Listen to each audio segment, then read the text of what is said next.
بسم اللہ الرحمن الرحیم۔ ناظرین السلام علیکم، میں ہوں آپ کا میزبان صابر شاکر وفاقی دارالحکومت اسلام آباد سے کچھ تازہ ترین اطلاعات۔ جب تک آپ ولاگ سنیں گے اس وقت تک حج کا جو روح پرور مناظر جو ہیں وہ شروع ہو چکے ہیں، کیونکہ آج 7 ذی الحج ہے اور آج سے حجاج کرام مکہ مکرمہ سے، مدینہ منورہ سے، جہاں جہاں بھی ہیں وہ سب کے سب روانہ ہونا شروع ہو جائیں گے مینا کی خیمہ بستی میں، اور آج سے باقاعدہ طور پہ سفر حج جو ہے وہ شروع ہو جائے گا۔ آج 7 ذی الحج مینا میں جائیں گے، کل 8 تاریخ کو آرام کریں گے، مینا میں نمازیں ادا کریں گے، اور اس کے بعد 9 تاریخ کو یوم عرفہ ہے اور جایا جائے گا میدان عرفات میں، اور اس طریقے سے یہ حج کا سفر شروع ہو چکا ہے۔ تو ساتھ ساتھ میں آپ کو اپڈیٹ بھی کرتا رہوں گا حج کے بارے میں بھی، سفر حج کے بارے میں بھی، اور ساتھ ساتھ یہ حج جو ہے وہ ذاتی پیسوں سے ہوتا ہے، اور ایک بات، اور دو جن پہ جو صاحب استطاعت ہیں یا پھر جن لوگوں کو دعوت دی جائے، وہ سعودی عرب بھی انوائٹ کرتا ہے، اور مختلف ادارے ہیں وہ بھی انوائٹ کرتے ہیں، اور وہ بھی حج کے لیے باقاعدہ طور پہ اپنی مہمان نوازی کرتے ہیں۔ ایک اور طریقہ بھی ہے، اور وہ ہمارے پاکستان میں تو بہت زیادہ اس کو مس یوز کیا جاتا ہے، اور وہ ہے سرکاری حج، یعنی کہ سرکاری خرچے پہ حج کرنا۔ اور اس بار پھر اس طرح کی آوازیں آ رہی ہیں۔ ایک طرف پاکستان میں بھوک افلاس ہے اور پاکستان قرضوں میں ڈوبا ہوا ہے، قرضوں کی معیشت کی دلدل میں پھنسا ہوا ہے، لیکن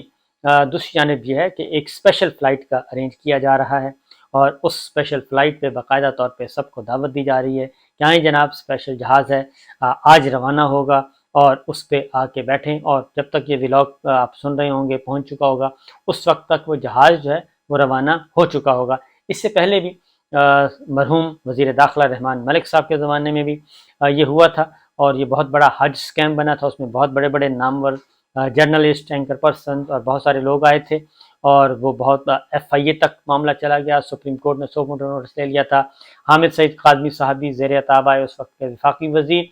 تو گیلانی صاحب کا زمانہ تھا وہ، اور وزیر داخلہ رحمان ملک صاحب تھے مرحوم۔ تو بہرحال یہ اس سے اعتراض ہی کرنا چاہیے کہ آپ سرکار کے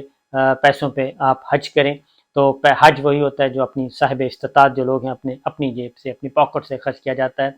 تو بہرحال یہ سچویشن تھی۔ اب آتے ہیں خبروں کی طرف۔ پولیٹیکل نیوز جو ہیں، اس دفعہ حج بھی کافی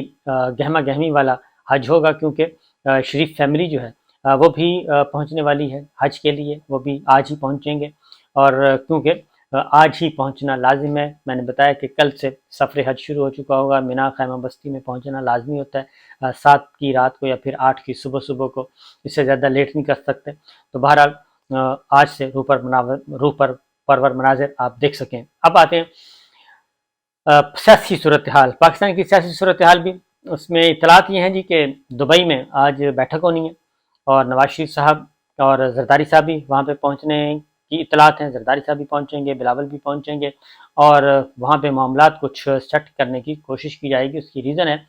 آپ کو بتا دوں کہ پاکستان میں جو انتخابات ہیں وہ بڑے عجیب و غریب قسم کے ماحول میں ہوتے ہیں، اور پہلے رزلٹ تیار کیا جاتا ہے اور اس کے بعد پھر انتخابات کی تیاری کی جاتی ہے۔ تو اس وقت بھی یہی ہو رہا ہے کہ آپس میں بندرباٹ کرنے کی کوشش کی جا رہی ہے۔ 14 جماعتوں کی بجائے اس دفعہ 15 جماعتیں ہیں، مائنس پاکستان تحریک انصاف، اور کوشش کی جا رہی ہے پاکستان تحریک انصاف کو ذرا سائڈ پہ رکھا جائے، باہر رکھا جائے، اور اس کے نمبرز کم سے کم کر دیے جائیں، اور اس کو چند نمبرز دیے جائیں، 20 25 30، اس سے زیادہ نمبر نہ دیے جائیں، اور حد نمبر اگر دے دی جائے تو وہ 40 45 تک رکھا جائے محدود اس کو۔ اس کے علاوہ ان کو بالکل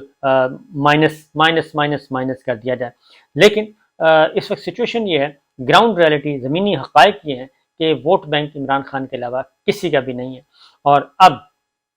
جو مسلم لیگ نواز، پی ڈی ایم کی جماعتیں اور پاکستان پیپلز پارٹی اور دیگر اتحادی جماعتیں جن کے آپس میں ٹسل وسل چل رہی تھی، تو اب انہوں نے، میرا خیال ہے کوئی کسی بڑے نے ان کے سر پہ ہاتھ رکھا ہے اور ان کو سمجھایا ہے کہ بھائی آپ اگر آپس میں لڑ پڑیں گے تو پھر تو بہت مشکل ہے۔ اگر آپ نے آپس میں لڑائی شروع کر دی تو پھر تو عمران خان صاحب کو، پاکستان تحریک انصاف کو روکنا بڑا مشکل ہو جائے گا۔ روکنا تو اب بھی مشکل ہے، لیکن کم از کم اگر جب یہ پتہ چلے گا کہ آپ لوگ بھی آپس میں تتر بتر ہیں، منتشر ہیں، تو ہم آپ کو جتوا نہیں سکیں گے۔ اس لیے بہتر یہ ہے کہ آپس میں کوئی انڈرسٹینڈنگ کر لیں۔ زرداری صاحب ایک اچھی ڈیل کر کے جا چکے ہیں، اور آج کل اطلاعات یہ ہیں کہ زرداری صاحب کے سر پہ، کندھے پہ، بازوؤں پہ ہاتھ رکھا جا چکا ہے، کمر پہ ہاتھ رکھا جا چکا ہے، کئی ہاتھ ان کے آ چکے ہیں اوپر، رائٹ دائیں کندھے پہ بھی، بائیں کندھے پہ بھی، کمر پہ بھی، سر پہ بھی، اور ہاتھ بھی پکڑے ہوئے ہیں، تو وہ ان کو سنبھالا دیا جا رہا ہے۔ لیکن جو مسئلہ ہے وہ یہ ہے کہ اکیلے زرداری صاحب کچھ کر نہیں سکتے، وہ کوشش کریں گے سیٹیں ویٹیں کھینچ لیں، لیکن مسئلہ یہ ہے کہ وہ جو نمبرز چاہیے وہ نمبرز کیسے پورے ہوں گے، اور اس کے لیے ضروری ہے کہ نون لیگ اور مولانا بھی آن بورڈ ہوں، سارے کے سارے ایک ہوں، اور الیکشن جو ہے وہ اس طریقے سے آپس میں مل کے لڑیں۔ استاد نے ان کو کہا ہے کہ آپس میں الیکشن اس طریقے سے لڑیں کہ جناب مینیج کرنا بہت آسان ہو جائے، اور لوگوں کو بھی بتایا جا سکے دیکھیں جی 15 جماعتوں کا اتحاد تھا، تو ان حالات میں تو انہوں نے جیتنا ہی جیتنا تھا، اور آپ کو پتہ ہی ہے کہ پھر وہ پورے نمبرز، ووٹ نمبرز آ جاتے ہیں کہ ٹوٹل نمبر ان کے 2 کروڑ ووٹ ہیں، ان کے 1,65,00,000 ووٹ ہیں، اب مزید آ جائیں گے تو مزید۔ لیکن جو فیور کی جائے گی، جو فیور کرنے کی باتیں کی جا رہی ہیں، وہ یہ ہے کہ پاکستان تحریک انصاف کے لیے، خاص طور پہ پاکستان تحریک انصاف کے لیے، کہ ان کو جو ٹکٹ ہولڈرز ہیں ان کو ٹکٹ ہولڈرز کو اسٹیبل نہ ہونے دیا جائے، اور جو بھی ٹکٹ لینے کی کوشش کرے اس کا پاور پلگ کھینچ دیا جائے، اس کو کوئی نہ کسی اذیت میں مبتلا کر دیا جائے، کسی مقدمے میں پھنسا دیا جائے، اس کو یا اس کی فیملی کو یا کسی ممبر کو، ایسے ممبر کو جو اس کی مجبوری ہو۔ لہذا پاکستان تحریک انصاف کو اس طریقے سے الیکشن پروسیس سے آؤٹ رکھنے کی کوشش کی جا رہی ہے۔ اسی لیے جو اندر خانے چل رہا ہے، ہاں البتہ اب پہلے تو آتا تھا، پنڈی سے اطلاع آتی تھی کہ جی مائنس عمران خان فارمولہ جو ہے، عمران خان صاحب تک میسج پہنچے، پیغامات پہنچے۔ اب جو پیغام دیا جا رہا ہے وہ دیا جا رہا ہے نون لیگ کی طرف سے، رانا صاحب کی طرف سے۔ رانا صاحب نے کہا ہے کہ اگر پاکستان تحریک انصاف سے عمران خان صاحب نکل جائیں تو پاکستان تحریک انصاف کے ساتھ ہماری بہت اچھی پولیٹیکل ورکنگ ریلیشن شپ ہو سکتی ہے، اور پھر ہم ان کا راستہ نہیں روکیں گے۔ لیکن ان کا راستہ ابھی تک تو کوئی بھی نہیں روک پا رہا۔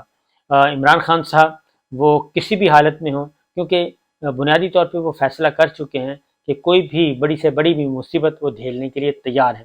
ان کو مقدمات میں پھنسانا ہے، ان کو جیل میں ڈالنا ہے، ان کو گرفتار کرنا ہے، ان کو ڈسکوالیفائی کرنا ہے، جو بھی کرنا ہے اس کے لیے وہ تیار ہے۔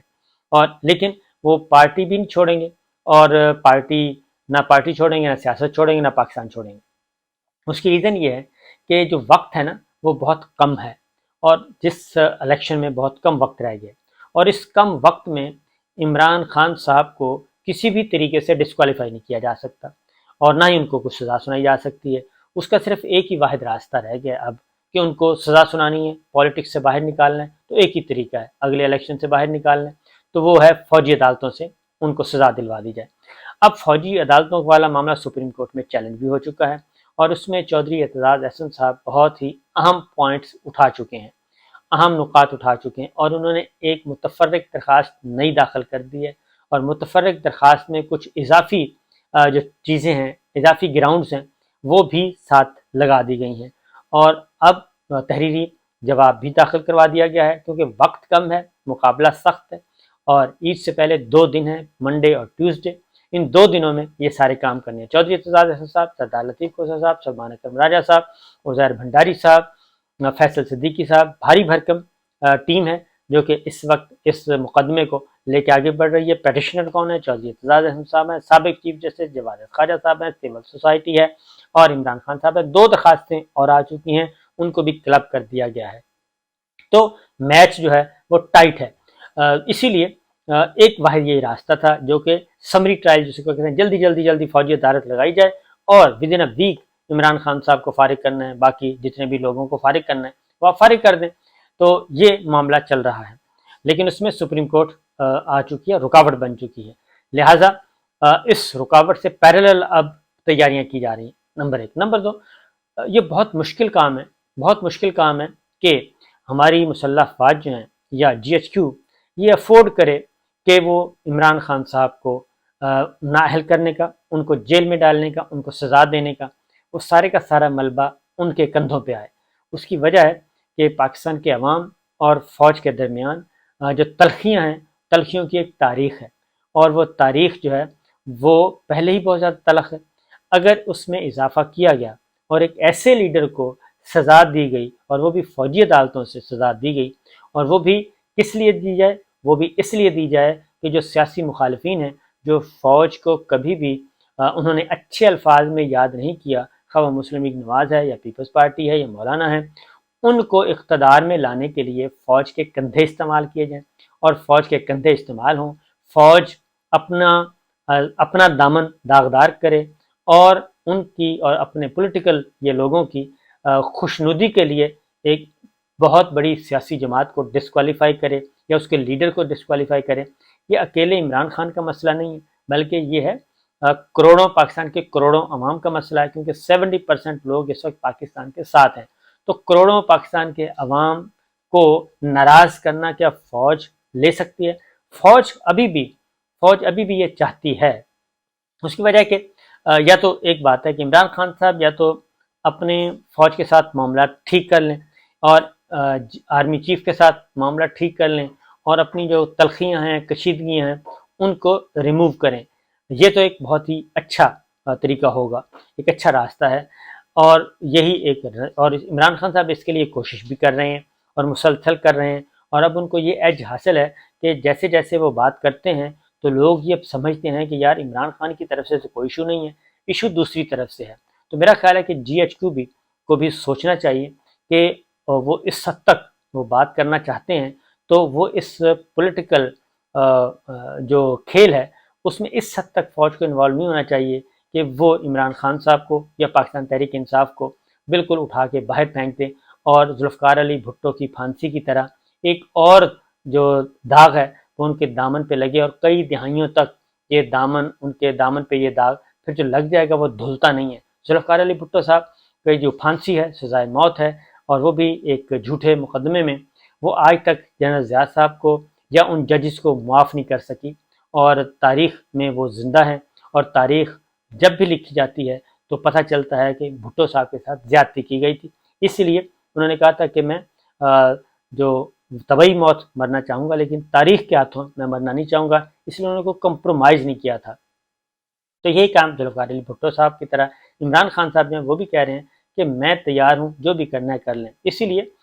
یہ جو نون لیگ سے بچنا چاہیے، نون لیگ سے بہت بچنا چاہیے فوج کو اور ہمارے ملٹری لیڈرشپ کو، کیونکہ نون کی طرف سے، شریف فیملی کی طرف سے کبھی بھی ہوا کا ٹھنڈا جھونکا ان کو نہیں ملا، اور جب بھی ان کو اقتدار ملا، پہلی دفعہ ملا، دوسری دفعہ ملا، تیسری دفعہ ملا، اور پھر اب چوتھی دفعہ ملا، تو چوتھی دفعہ بھی وہ وہیں پہ کھڑے ہیں، اور پہلے نواز شریف صاحب یہ کام کرتے رہے، 3 دفعہ نواز شریف صاحب نے کام کیا، چوتھی دفعہ مریم صاحبہ یہ کام کر رہی ہیں، اور ہم سے پہلے زیادہ آپ کو بہت اچھی طرح پتہ ہے۔ تو پھر ایک جو پروسیس شروع کیا گیا تھا کرپشن فری پاکستان، تو اس پروسیس کو آگے بڑھانا چاہیے۔ تو حج کے مہینے میں ذرا ہمیں دعائیں کرنی چاہیے، اور حرمت کا مہینہ ہے اور اس میں دعائیں کرنی چاہیے، اللہ تعالیٰ ہم سب کے لیے، پاکستان کے لیے یہ مہینہ اچھا ثابت ہو، اور اس مہینے کی بدولت اور مکہ شہر کی حرمت کی بدولت اور میدان عرفات کی حرمت کی بدولت اور مزدلفہ کی حرمت کی بدولت ہمیں جو ہے منی اور اس طرح کے مقدس مقامات کی حرمت کی بدولت، ہمیں مدینہ منورہ کی حرمت کی بدولت، حرمین شریفین کی حرمت کی بدولت جو ہے وہ ہمیں یہ اچھا پاکستان مل جائے۔ اجازت دیجیے، اللہ حافظ۔